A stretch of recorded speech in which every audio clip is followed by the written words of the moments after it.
Check out this new 2022 Tesla Model 3 long range we just got on the lot here at Midway. Only 89,500 miles with a gray exterior and a black leather interior. Comes with brand new sport tires and also equipped with 9 camera shots, 8 exterior and 1 interior. Also has the beautiful moonroof on top.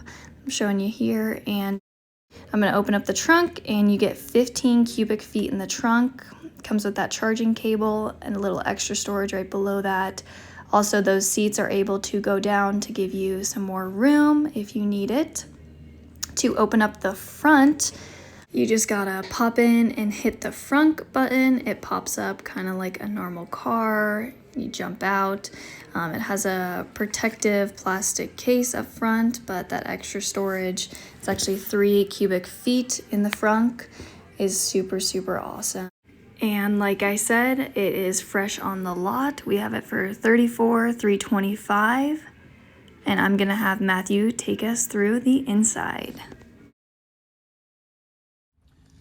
Hey, this is Matthew at Midway, giving you a little tour on the 2020 Model 3 Tesla that we have here. Just got this thing in. It's a great little vehicle. I own a Tesla. I've had one for about 1.5 years, and so I was just gonna run through some of the stuff real quick. As you can see, everything is run from the screen. I had mine all last winter. People talk about, well, how does it drive in the snow? Do you lose battery life because of the cold? I park mine in the garage, so it doesn't really sit out in the cold. I haven't experienced any real battery life drainage just from the cold. Also, they're all-wheel drive vehicles. They're a little bit heavier than a car this size, so they do handle really well in the snow. I've never had an issue with mine, and I commute to and from Palo de Cody every day, and it runs really nice. I have a charger at home, so I can charge up at home, don't have to plug it into 110. So if you're going to invest in a vehicle like this, I definitely say that it's worth getting the Tesla charger at the house, so that way it charges up. You get about 48 electric miles every hour. I just plug mine in about every 3 days. I have it set up to automatically start charging at a certain time of night, and then it preconditions it for when I leave the house, so it's all warmed up, everything's ready to go while it's plugged in, doesn't use up battery. But I don't use a whole lot of battery in my commute. Every day, like I said, I only have to plug it in about every 3 days. If I go on trips, then I'll plug it in and charge it to 100%. I can go to and from Billings and kind of run around the west side a little bit on a full charge and still make it back with no issues. And it doesn't matter the weather, AC, any of that stuff. They work really well. So just kind of run you through some stuff. Everything is controlled from here, and as you can see, it's got some standard stuff. Your controls, just like most modern cars these days, they have everything is all set here. You got your auto wipers. You can change your mirrors, your steering wheel up and back, brightness of your screen, all of those things which come nowadays. This gives you some of your charging information, so when you want to charge, how much you want to charge, what's left on it, and different things like that. Your autopilot section, this is where your full drive, self-driving. It's a pay-to-play on the self-driving portion of it. Doesn't work really well in Wyoming because you have to have lines on the road. If there's no lines on the road, which a lot of rural roads in Wyoming have, it does not work.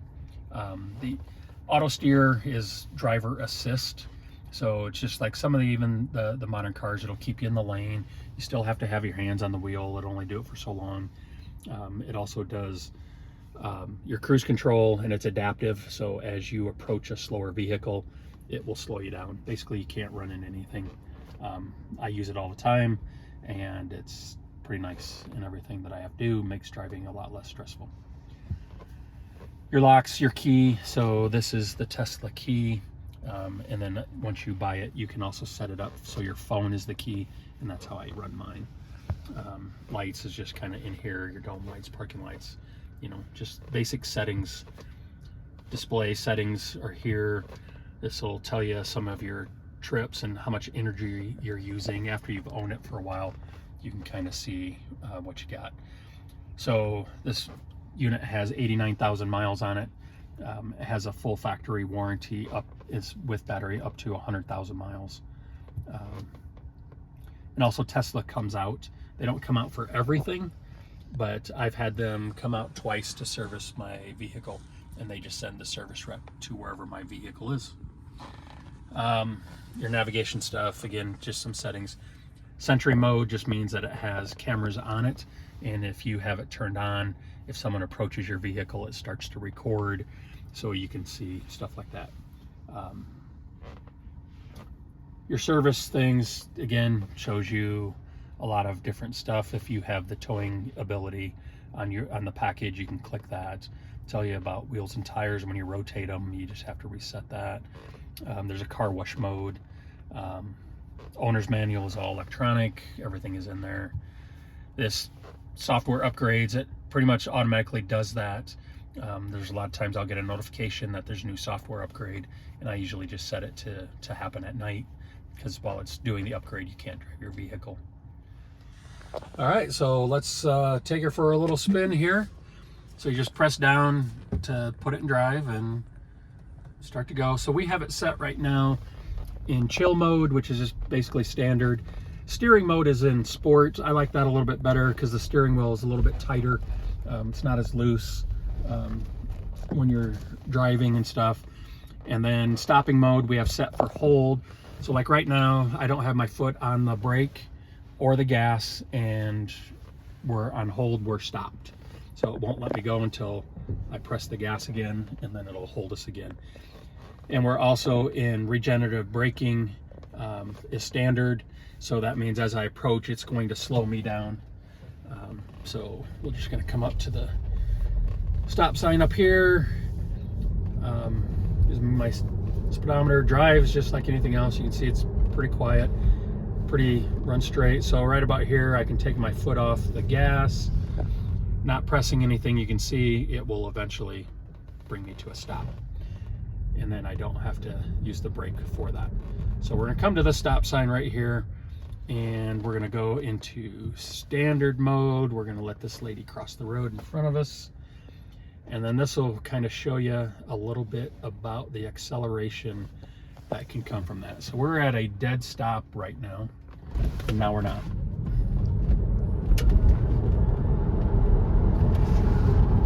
So you can see it can get up and go pretty quick, and then also, again, not using the brake, just taking my foot off of the gas, or the accelerator in this case, and it slows us down. Can kind of come up, and then as you see, we're going to approach the turn here. Gives you your blind spot on your blinker, so turning left, it's showing me the one out my left. And other than that, it pretty much drives just like a normal car. But again, you can get on it a little bit if you need to, but you don't have to. And now we're back at Midway. Thanks for driving along.